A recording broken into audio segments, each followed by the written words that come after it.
Federal Opposition Leader Malcolm Turnbull's taking a defiant stand on the emissions trading scheme legislation amidst open revolt by some senior Liberal MPs.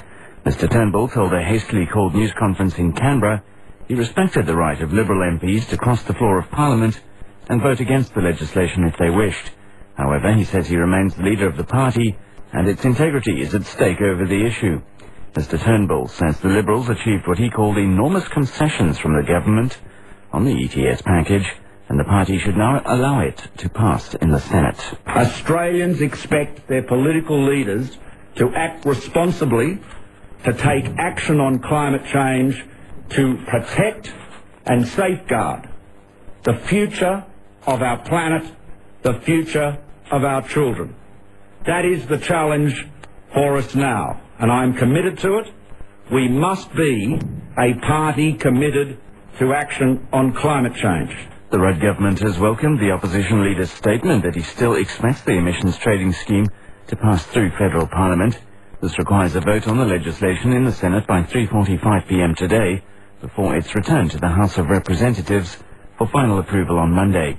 The Manager of Government Business in the House, Anthony Albanese, says the government will stick to the timetable. Climate change is too important to play politics with. It's more important than any individual. It is the issue for our generation, for us and for our kids. We need to take action on climate change now, on the national level, prior to the globe taking action on climate change at the Copenhagen conference. Those resigning from the Liberal Party's front bench over the ETS legislation include Tony Abbott, Nick Minchin, Erica Betts and Sophie Mirabella. Mr Abbott says he and Senator Minchin tried to get Malcolm Turnbull to agree to reconsider the deal with the government.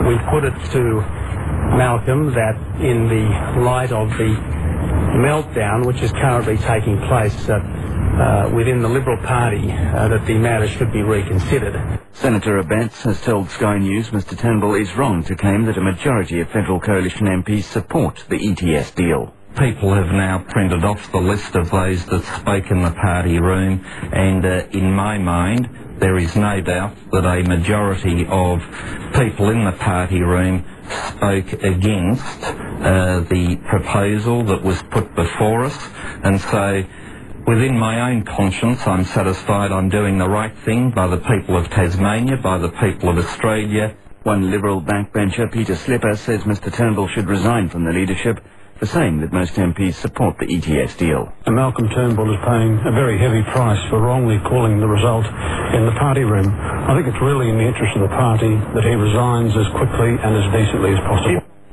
Retailers are applauding the decision by some senior Liberals to oppose their party's support of the government's emissions trading scheme. The Retail Association's Executive Director, Scott Driscoll, says he's held meetings with senior members of the Liberal Party about the ETS during the past week. Mr Driscoll says there's an enormous amount of hostility to the plan amongst businesses. I don't believe that committing yourself to something that could send your businesses broke, destroy jobs and admittedly add to the bottom line costs of every single household in Australia, that's not smart business, it's not smart politics, but so be it. That's Kevin Rudd's position. It need not be the position of the alternative government.